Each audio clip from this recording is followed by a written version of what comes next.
You're waiting for something right now. Maybe it's a job offer. Maybe it's the right relationship to show up. Maybe it's validation you've been chasing for months. And I know exactly what's happening inside you because I've been there, and so has every high performer I've ever worked with. The anxiety isn't about time passing. That's what most people get wrong. The anxiety is about what you're doing with the time while you wait. And here's what I've found. Most of the West has been taught completely backwards on this. We're told to endure the waiting, white-knuckle it, distract yourself, stay busy. Stoicism says, this is hard, but you can accept it. And that's useful, don't get me wrong, but it misses something crucial that the ancient Taoist masters understood for 2,500 years. They understood that waiting isn't dead time to survive. Waiting is active positioning. It's the gap where you either build power or drain it. And the quality of that gap determines not just how you feel, but whether you actually get what you're waiting for. Think about it for a second. When you're anxious during a waiting period, what are you actually doing? You're gripping, you're checking your phone, you're asking, why hasn't this happened yet? You're forcing an ending that isn't ready to come. You're resisting the present moment and white-knuckling toward a future you can't control.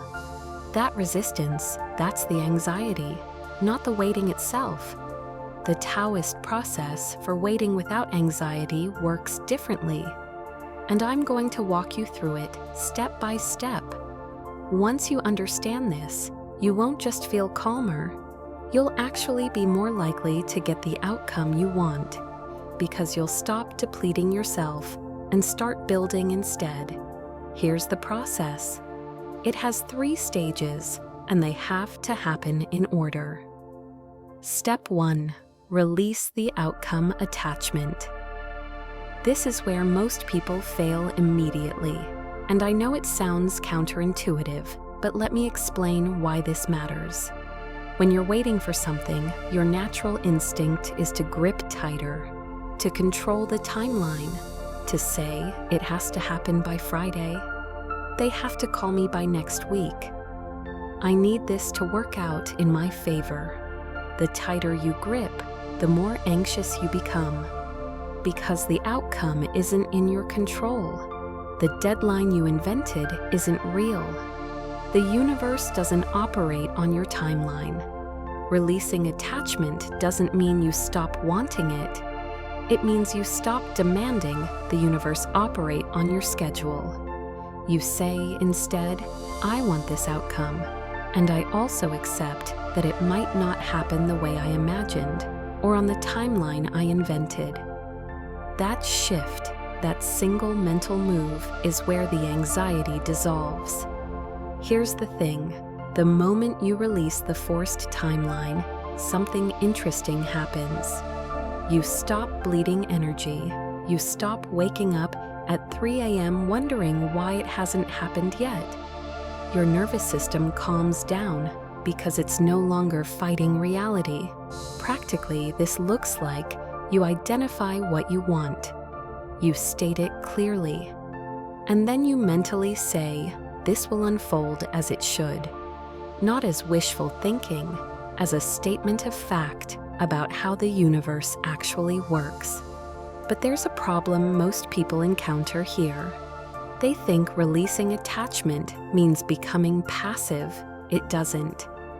This is the critical distinction between Taoism and what people wrongly call letting go. Letting go doesn't mean lying in bed hoping things work out. It means releasing the grip while staying active.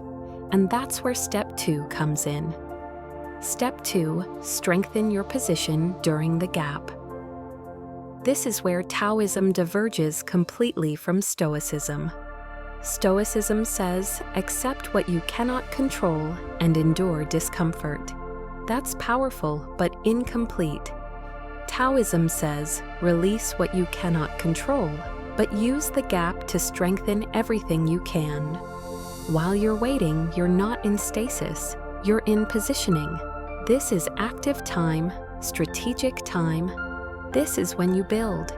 Let me give you a concrete example. You're waiting to hear back about a job you want. The Stoic approach: accept the uncertainty and stay calm. The Taoist approach: accept the uncertainty and spend this gap strengthening your position. How? You reach out to other connections. You develop another skill the role requires. You study the company deeper. You work on the version of yourself that would be undeniable for this role. See the difference? You're not gripping the outcome, but you're not passive either. You're building power. And here's what happens. By the time the decision comes, you've either positioned yourself so well that when the opportunity lands, you're ready, or you've developed yourself so much that you don't actually need that one specific outcome anymore because other doors have opened. The practical execution: identify one concrete way you can strengthen your position during the wait. Not a distraction, not busy work. Something that actually moves you forward in the direction you want to go. Do that regularly, not obsessively, consistently. This is the stage where most people break down because they misunderstand what it means. They think, well, if I'm not forcing it, I shouldn't do anything. Wrong. Non-resistance doesn't mean non-action. It means action without desperation, action without force. The difference is internal.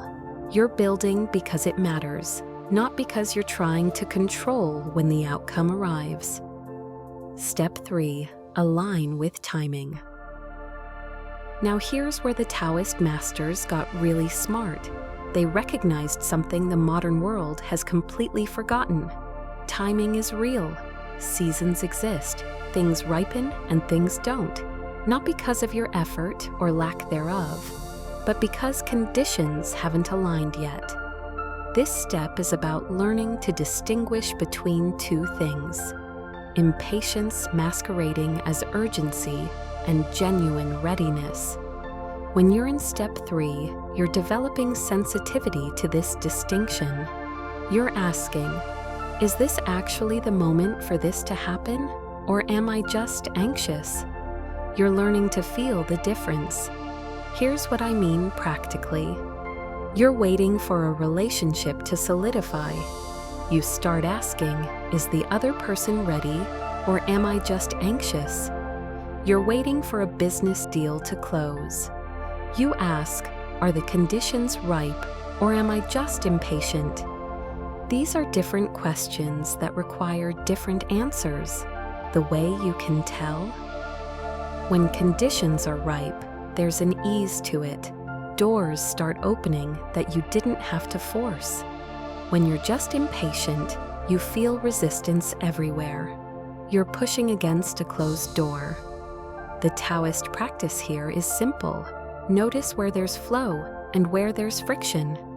Keep building in the areas of flow.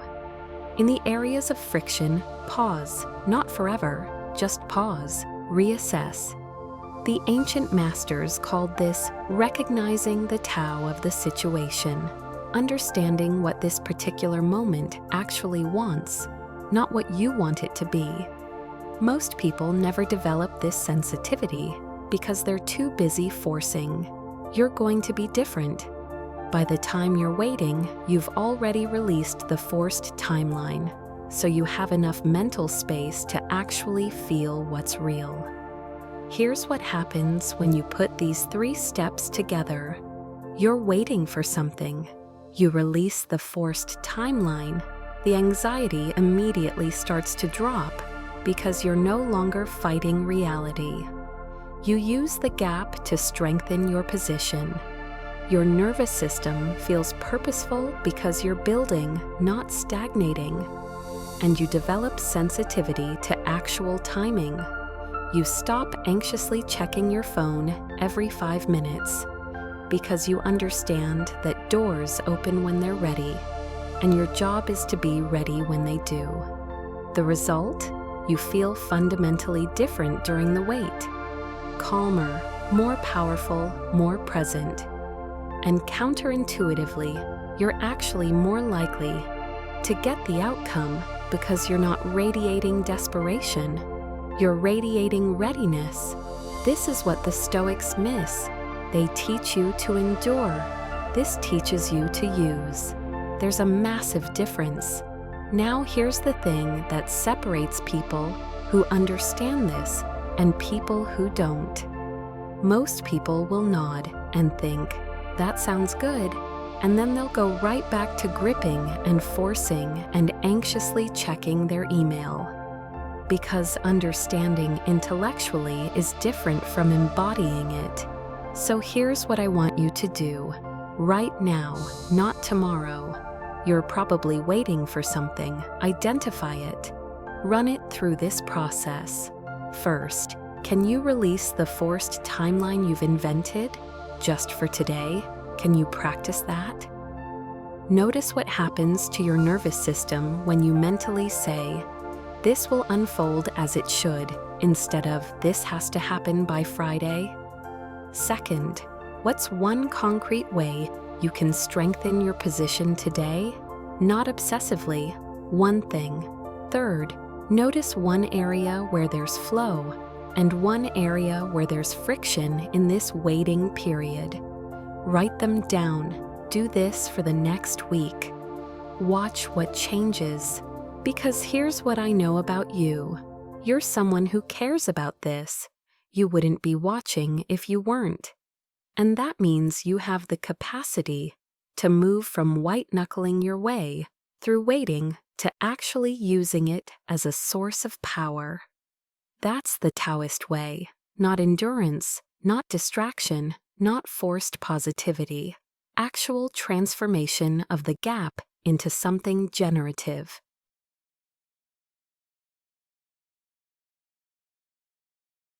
If this helped, hit like, subscribe, and keep it simple. See you tomorrow.